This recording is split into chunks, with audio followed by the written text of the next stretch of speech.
Are the challenges facing Eskom a reflection of mismanagement at the state-owned company? Was the sale of Optimum Coal Mine the beginning of coal supply corruption at the power utility? And why has Outer laid corruption charges against Mosilo and Anuj Singh? Should McKinsey and Trillian be held accountable for the power utility's financial woes? What time is it? It's question time.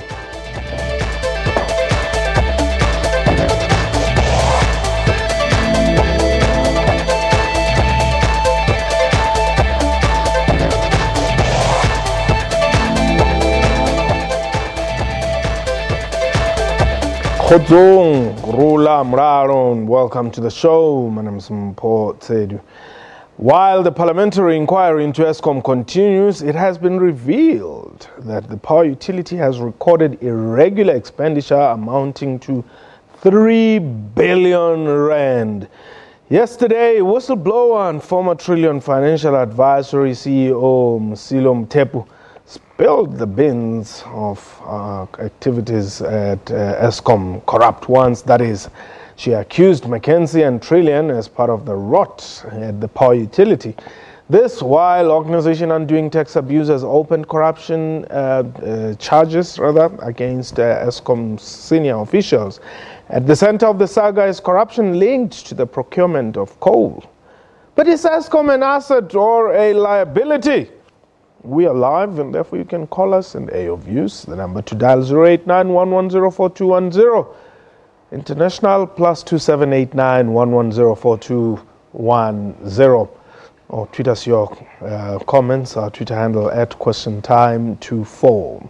My guest, Wayne Duvenich, is the chairperson of the Organization Undoing Tax Abuse, and joining us on Skype is Leon Lowe, who's the executive director of the Free Market Foundation. But before we begin, let's take a look at what ex-Trillian Financial Advisory CEO Mothepu had to say to the Public Enterprises Probe Committee. We were essentially being given stuff on a silver platter that other companies didn't have.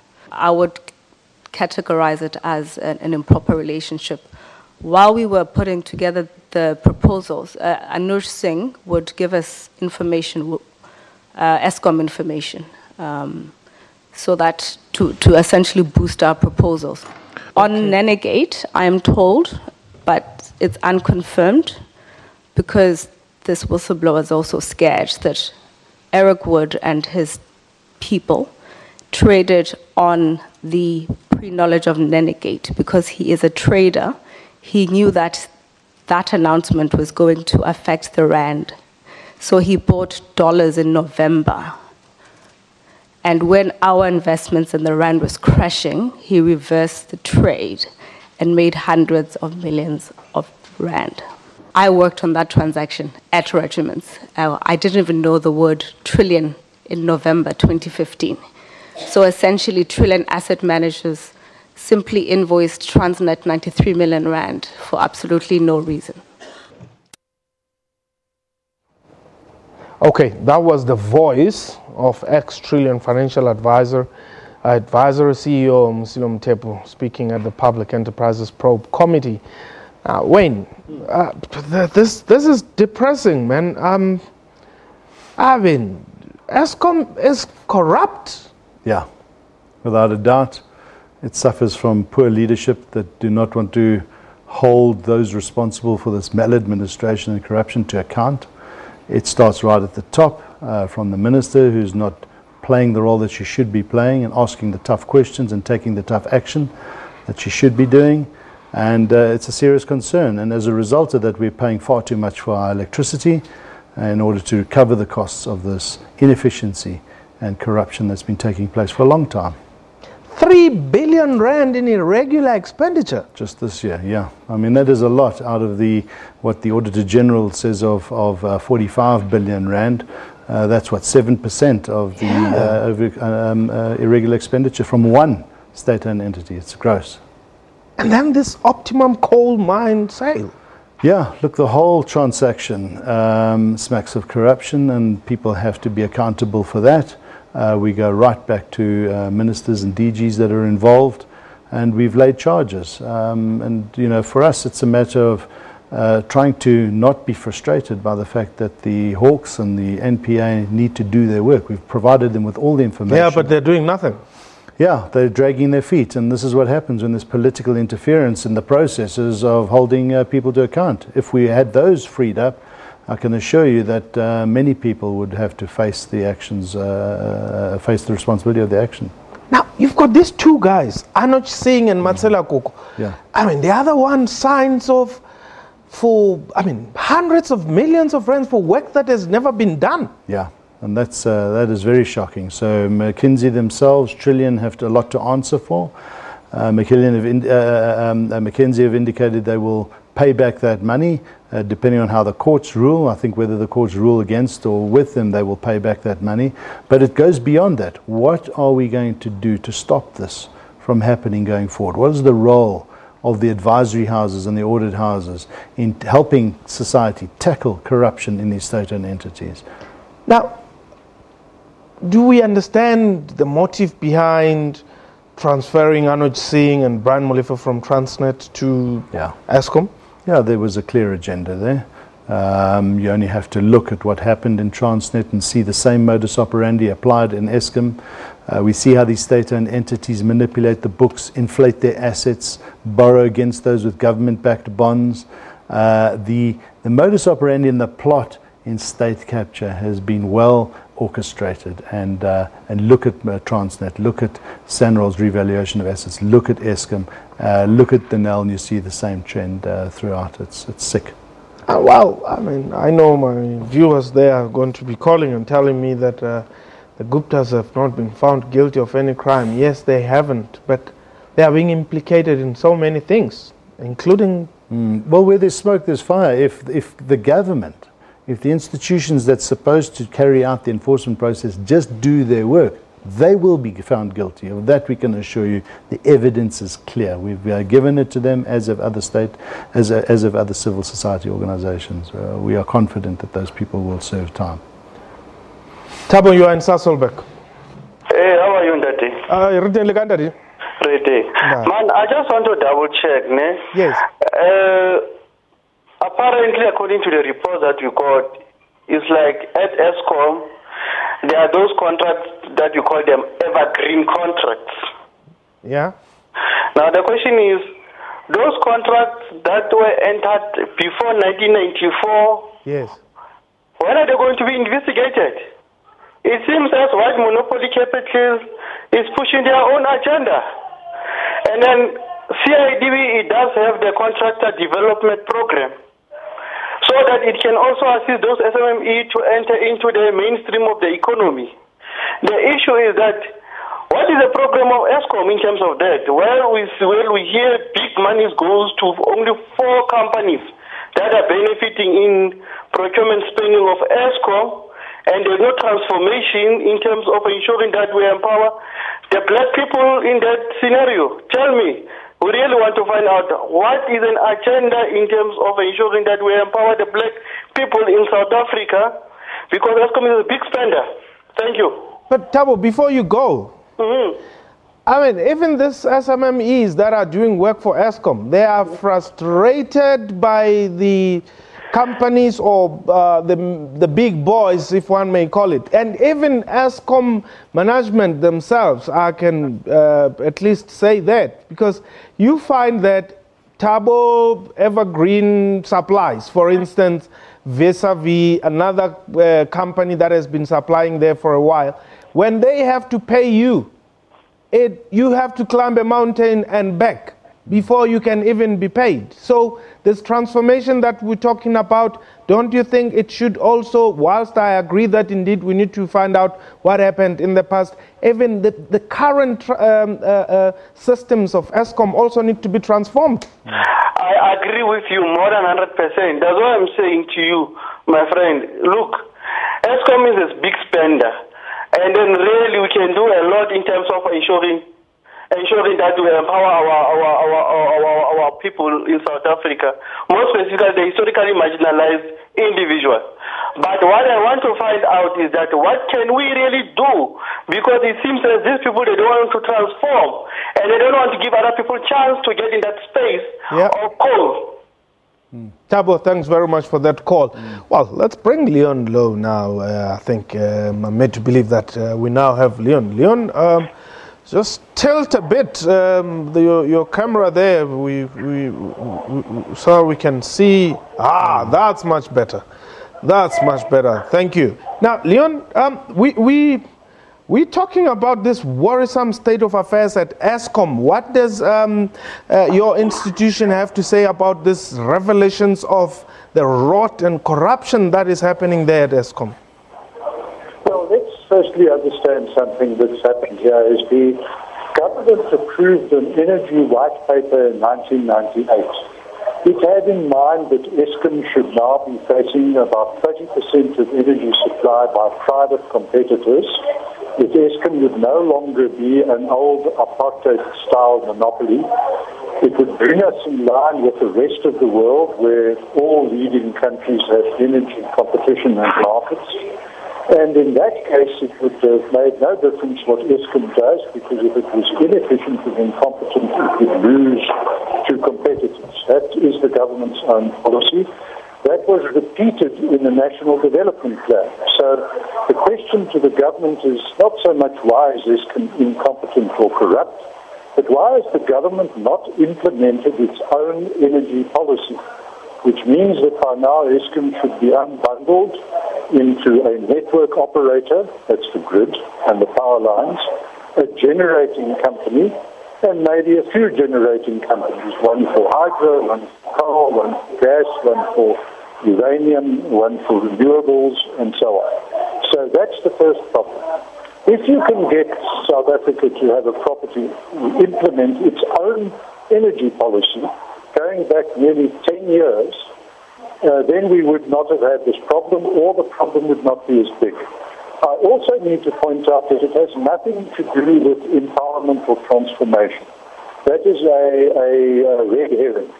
The government can impose and does impose whatever transformation policies it wants on private operators. To expect this of a state-owned enterprise is completely unrealistic. It can be done by any operator according to a fixed formula applying to all businesses. That is how it should be. That's what the Constitution requires. It's called laws of general application. In other words, the same law applies to all operators. So that it's got nothing to do with BEE or BEE targets. It's got nothing to do, frankly, with whether Eskom is competent or incompetent or efficient or inefficient. If it were corrupt and inefficient, it should be, by now, facing competition from competing energy suppliers according to the government's own policy. That is the problem, the failure to implement its own policy. Okay, hold it there, Leon. Let's go to the Val. Dagi, welcome. Welcome. I was trying to think. Mumpo. Anyway, you know. Listen, I find it very strange that the one guy that phoned you now said it's white monopoly capital. But what has happened for the last 23 years? The last 23 years, the ANC government has run this country. And where have they run it to? Into the ground.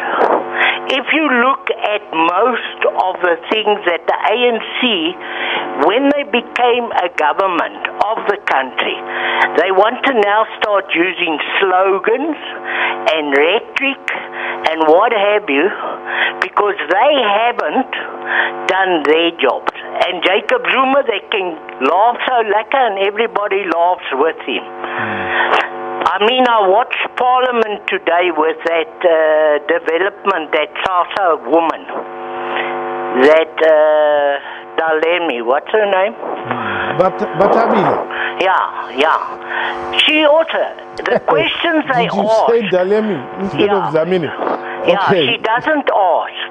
Yeah. She doesn't answer. None of them answer the questions when they are asked a question. Yeah. They dance around the bush. If you understand what I'm saying, they trapping around the bush. It's like as if there's hot coals there. So they can't stand where the bush is. Okay.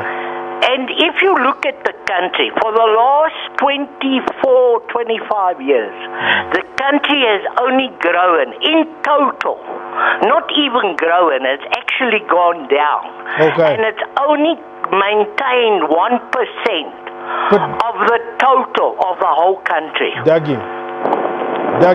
Yes, I'm with you. Now, what happens in a situation where Eskom has a 99-year-old, or rather a contract that has to run for 99 years, and like you're saying, the current government has been in power for 23 years, but if you find a systematized, if I may use the word, corruption or system of making money by these companies where they sign this long-term contracts, what do you do?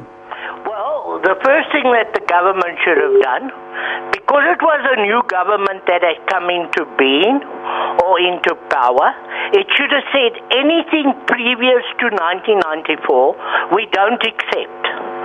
We will now, and that's what should have been done, was when they had this government of national unity with F.W. de Klerk and them, they should have then already started drawing up plans to have everything that the old apartheid government had established cancelled. Whoa, the sunset clause wouldn't have agreed. New agreements, made new things. But the problem today is that even when you give a guy a job, a contract, he doesn't go and give a bank guarantee for that job. Say the job is worth 2 million or 3 million or 4 million, whatever. They don't go and get a bank guarantee, which used to be in the old system. It was a requirement that before you could get a job like that, you had to give a guarantee. But where do I get 4 million rand? Well, you go to the bank, you say to the bank, listen, I've got this job, this is what it's worth. The bank will assess that and see, is that a valid story? You sign the necessary contracts with the company you're going to do business with, and you get the bank to give you the guarantees to give to the government, and this will stop the corruption. Okay, Dougie, thank you very much there, Dougie, calling us from the Val. We're taking a quick break. When we return, let's talk about this Eskom shenanigans that have been happening. People just printing money illegally. Are we in the wrong jobs or what? 089 1104210 is the number to dial. We shall return.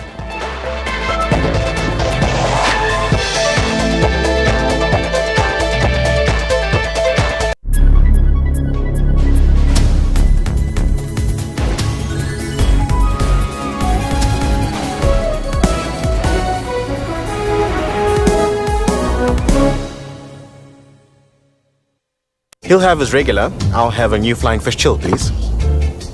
What you got there? It's a new light flying fish. It's got 35% less calories than your regular. Try one. Thanks. That is light. Yeah. Don't let your regular weigh you down. Try new flying fish chill. The only way to pour the perfect beer, this professional barman would tell you, is into a glass tilted at exactly 45 degrees. Oh, bless you. Bless you, sir. Bless you again.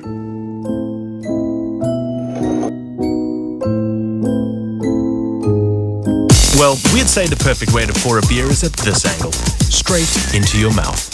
Get 2 6-packs of Castle Light 500ml cans for only $119.99 from Tops at Spar.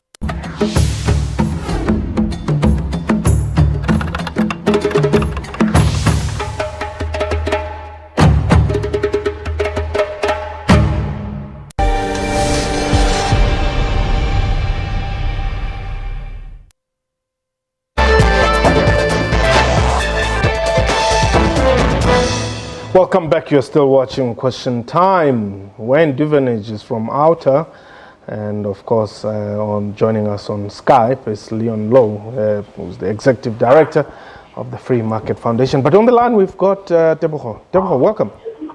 Hi, how are you? I'm well. Thanks for the call. Yeah, I'm fine. You know, I hear your conversation with your visitor at the studio.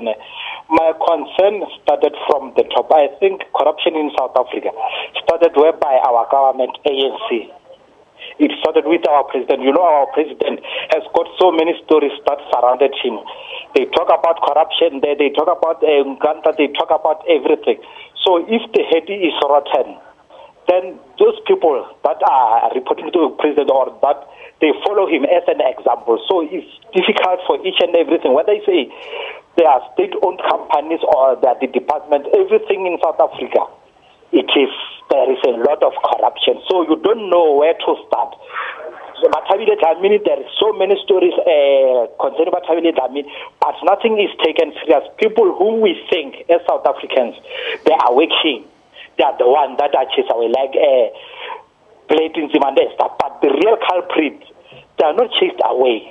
Okay. So that's the problem with South Africa. The problem started with the head, with our president. If maybe something can be done, or we have been marching all along, doing things all along, but it seems as if nothing is happening. You understand? Okay.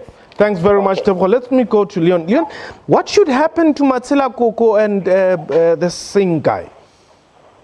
Well, let me just raise a concern about the parliamentary inquiry. Almost everybody is pleased about it. I think we have to be very careful. We're supposed to have in South Africa a separation of powers. That is to say, Parliament ought to be making laws, legislating. That's why it's called a legislator. The executive branch of government should execute the laws, and that is including to police and enforce the law and see that people are prosecuted and properly investigated. Then the judicial branch of government should adjudicate, should decide who's guilty or not. Unfortunately, we've lost sight of that important principle of the separation of powers. This should be investigated ruthlessly and thoroughly by the police, the prosecuting authority, and adjudicated and judged ruthlessly and properly by the courts. What we should do with corruption is treat it as a simple crime, like any other crime, fraud or assault or theft or whatever, and prosecute and investigate it in the same way. We shouldn't try to turn Parliament into a kind of investigating and prosecuting authority and a kind of court. That is not its function. It's not capable of performing that function, and it shouldn't try to perform that function.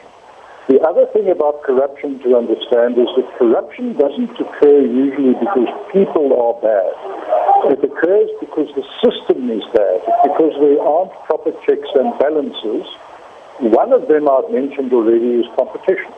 Another of them would be to have a properly responsible board of directors with internal audits and the ability of somebody to always have to approve contracts entered into and signed by others, for procurement and tendering to be transparent, subject to objective principles. In other words, if you get the system right, the checks and balances right, which is what most private companies succeed at doing most of the time, then corruption is reduced to a minimum. It's never eliminated, but the best you can achieve is to have little corruption or not much of it, and that is achieved by having checks and balances, transparency, and the one that is completely lacking in Eskom's case is competition. All right, Leon, thanks very much. When, as we close, is this inquiry, is there anything that's going to happen out of this inquiry? We're just hearing people, some are getting 700,000 rands a month, and you still sitting on this board whilst you are, this conflict of interest. So much corruption? Look, there is, but I think what we're going to be careful of is not get into this helpless psyche and this view that we can't do anything. We can. We have to fight hard. We have to work harder. Corruption, we regard, is a crime against humanity. It is the poor that suffer the most. The money that is destined for the lower echelons of society, those that need the protection, the medical services and schooling and so forth are suffering and housing as a result of it. So we've got to put in place the mechanisms to take on and hold those people accountable. What happens now is it might be slow. There might be barriers put up in place due to the political processes. Yep. But in time, those barriers will be lifted and those people will be held accountable. So we have to fight hard and we have to support civil society in that regard. Wayne, thank you very much. And Leon as well, thank you for participating. That was question time for today. A big thank you to my guests and you for watching the show. From me and the entire crew, you have yourself a wonderful time. I will